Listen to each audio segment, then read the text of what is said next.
La vidéo qui suit est une analyse du protocole Trauma 1, traumatisme adulte, tiré des protocoles d'intervention clinique pour techniciens ambulanciers paramédics, édition 2013. Alors pour ce cas, votre patient est un jeune homme de 28 ans qui a fait une chute en moto et qui a frappé avec la partie gauche de la tête une importante poutre métallique, ce qui a amené une lésion au niveau du casque et évidemment un traumatisme crânien chez notre patient. Alors vous choisissez donc de prendre en charge ce patient à l'aide du protocole Trauma 1.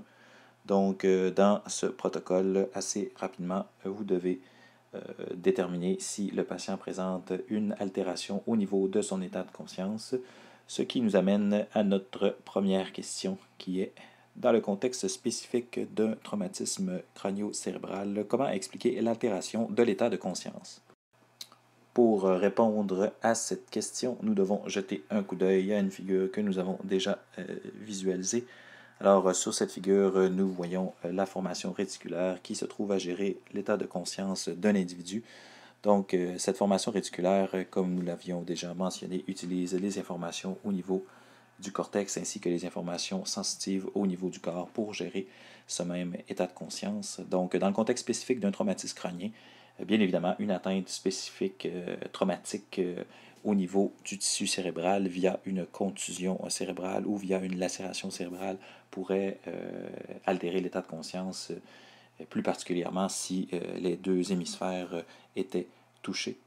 Notons également que ce type de lésion et ce type d'atteinte serait encore plus probable si une lésion avait été réalisée plus spécifiquement au niveau de la région du ptérion, donc le ptérion étant la jonction de l'os frontal, de l'os pariétal, de l'os sphénoïde ainsi que de l'os temporal. Donc cette région de jonction au niveau osseuse s'avère présenter une faiblesse au niveau structural et dans l'optique d'une fracture au niveau de cette région, une lésion au niveau de l'artère ménagée moyenne pourrait se présenter, ce qui évidemment risquerait d'engendrer une hémorragie épidurale, ce qui pourrait comprimer à ce moment l'encéphale de façon significative pour causer l'inconscience.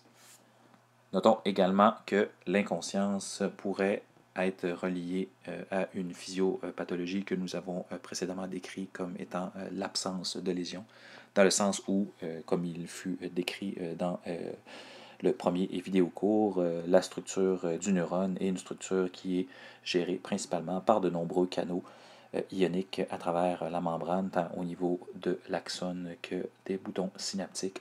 Alors, dans l'optique où une secousse importante était appliquée au tissu neural, eh bien évidemment, ces neurones recevront cette secousse mécanique et des perturbations au niveau ionique pourraient être observées. Et ces mêmes perturbations pourraient temporairement altérer le fonctionnement de groupes importants de neurones et à ce moment apporter l'état de conscience, l'état d'inconscience. Alors, de retour à votre protocole Trauma 1. Alors, votre prise en charge vous amène évidemment rapidement, si le patient présente un traumatisme crânien, à envisager d'élever sa tête de 30 degrés. Ce qui nous amène à notre prochaine question, qui est: pourquoi vouloir élever la tête de 30 degrés? Et est-ce que cette mesure est la seule chose qui peut limiter une potentielle augmentation de la pression intracrânienne chez le patient? Donc, l'élévation de la tête de 30 degrés se fait bien évidemment pour bénéficier du retour veineux et en réalité augmenter ce retour veineux et limiter la quantité de liquide à l'intérieur de la boîte crânienne rigide. Donc, de cette façon, les risques d'augmentation importante de la pression intracrânienne sont un peu limités.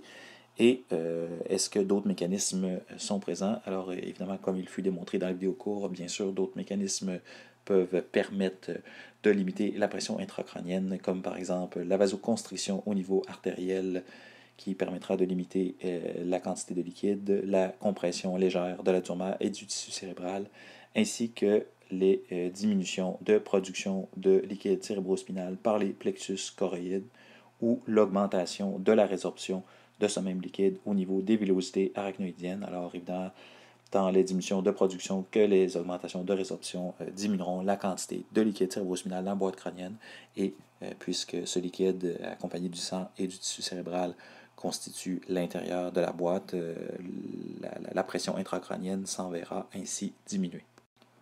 Une fois cette élévation de la tête réalisée, vous retournez à votre protocole et dans le protocole, lorsque le transport doit être envisagé, certains critères vous amènent à transporter le patient avec un niveau d'urgence plus élevé.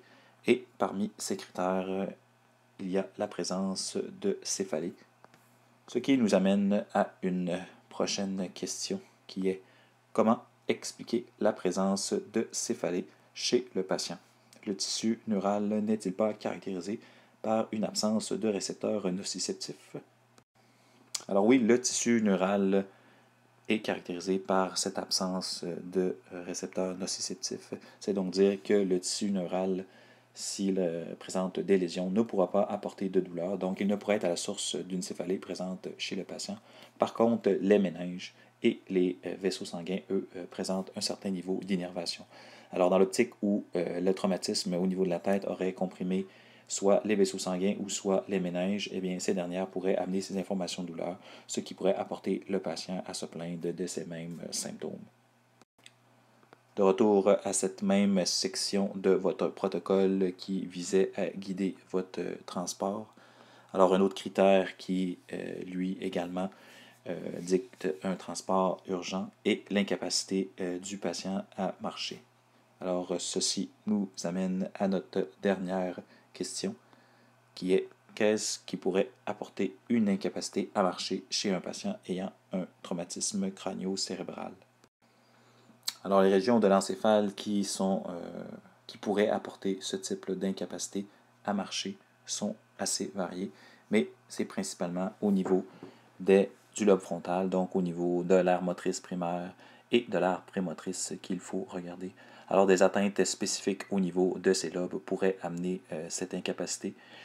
Évidemment, bien des incapacités de locomotion du patient pourraient provenir de lésions traumatiques au niveau osseux, au niveau des membres inférieurs, mais dans cette analyse spécifique au niveau neurologique, ce serait surtout ces endroits, donc le lobe frontal, qui risqueraient d'être touchés, et également potentiellement des atteintes au niveau cérébelleuse, au niveau du cervelet qui n'est pas illustré ici. Mais un patient présentant ce type de lésion au niveau du cervelet pourrait démontrer d'importantes atteintes au niveau de son équilibre et justement perturber sa capacité de marcher de façon normale et sécuritaire. Alors, ceci met fin à notre analyse du protocole trauma